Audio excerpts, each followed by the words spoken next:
pinakamamal na Jesus at idinako niya ako dito sa banal na pulpito upang ipahayag ang dakilang kabutihan na nagawa niya sa aking buhay. Nakilala ko po siya way back 1994 sa dako po ng Marikina Sports Complex. Noong time na yon, taglay-taglay ko ang breast cancer. Grabe talaga yung nangyari sa aking buhay na yun. Talagang akala ko talaga hindi mangyayari, subalit nangyayari sa aking buhay. Noong time na yon, bali 7 months na akong nag-undergo ng medication. Nandiyan yung lahat ng therapy, yung tinatawag na chemotherapy at saka cobalt. Tapos maraming mga medisina na tinitake ko nung time na yon. So balit nung 7 months na, bumigay yung aking katawan na talagang grabe, yung hindi ko na kaya. Nararamdaman ko na para akong nauupos na kandila, na talagang nanghihina ang buong katawan ko. Sa makatuwid, nung time na yon, talagang nalalapit na ang aking physical na kamatayan. Subalit napakadakila ng pinakamamahal na Jesucristo na nung time na yon, habang ako ay nagpapagamot sa Maynila, nandoon ako nakatira na lang ako doon sa bahay ng hipag ko. Doon napanood ko ang banal na gawain ng Jesus Miracle Crusade International Ministry sa TV. At talagang naniwala ako doon sa mahal na kapatiran na naghahayag ng patotoo na siya daw ay pinagaling ng ating pinakamamahal na Jesucristo. Dahil talagang naniniwala din ako sa pinakamamahal na Jesus. Dala ng ako po ay isa ring naglilingkod sa pinakamamahal na Jesus sa Trinitarian sect. At nung time na yun na narinig ko ang patotoo, sabi ko sa aking sarili, hahanapin ko ang banal na gawain na to. At nandyan na talagang nahanapan ko ang ating banal na gawain sa dako ng Marikina. At nandyan na nung time na yun, talagang kahiya-hiya yung aking itsura dahil dala ng chemotherapy, wala akong buhok. Kaya ang ginagawa ko, yung aking ulo, tinatakpan ko siya ng bandana dahil nahihiya ako. Tapos yung aking mukha naman, dala ng cobalt, maitim na kaya talagang bilang tao nahihiya talaga akong magpakita sa mga tao rin. Subalit, sa kahabagan ng pinakamamahal na Jesucristo, talagang idinadako ako sa banal na gawain. Kaya tong time na yun, nung nagbautismo ako sa tubig sa makapangyarihang pangalan ni Jesus, talagang grabe yung himala na nangyari sa aking buhay. Dahil hindi lang yung cancer ang pinoproblema ko. Ang isang problema ko, hindi ako makatulog dahil natatakot akong mamatay.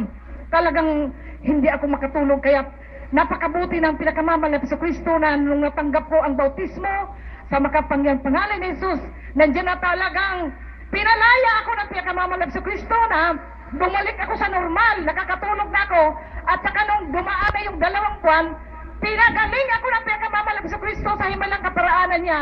Kaya umpisa nung time na yon, talagang ipinangako ko sa aking buhay na maglilingkod ako sa pinakamamahal na Jesucristo. At nandyan, pinagkalooban kami ng Lawag Outreach Station na di man ako karapat-dapat, isa ako sa ginagamit doon bilang isa sa mga kabalikat ng pinakamamahal na Jesucristo.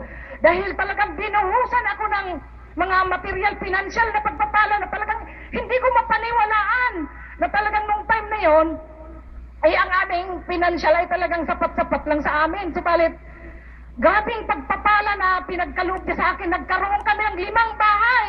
Napakabuti ng pinakamamahal na Jesucristo at pinagpala kami ng mga sasakyan, mga lote. Dahil binigyan niya ako ng kaalaman sa realty.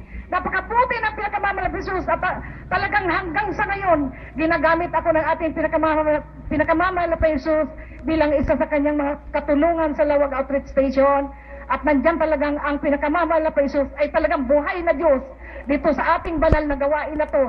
Dahil napakarami ko na rin mga himala na nakita na talagang ginawa niya sa mga taong katulad ko na may mga sakit na karamdaman, yung may mga mabibigat na problema, talagang linulutas ng pinakamamahal na Jesus.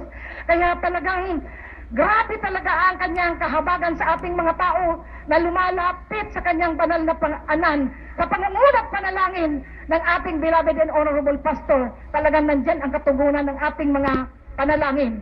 Ganon din sa mga anak ko na nandoon sa ibang bansa rin, naka-encounter ng grabing problema yung isa sa mga anak ko na nandoon sa New York. Talagang linutas ng ating pinakamamahal na Jesucristo. At sa ngayon talagang napakabuti niya at nandiyan na pinagkalooban siya ng magandang trabaho, ng pinakamamahal na Panginoong Jesus. At nandiyan din ang grabing pag-iingat niya sa amin na minsan talaga pumunta kami dito sa sa dako ng Maynila, ay nandyan na naka-encounter kami ng muntik na kaming ma-head-on collision ng Florida bus. Subalit napakaputi ng pinakamamahal na Jesucristo, talagang naglinya ng aming sasakyan. Nasa kanan namin ang isang dump truck, nasa gitna ang aming sasakyan, sa kaliwa naman namin nandyan yung bus na yun. Subalit hindi kami pinahintulutan ng pinakamamahal na Jesucristo na maaksidente kami, bagkus pinag-ingatan kami ng ating pinakamamahal na Jesus.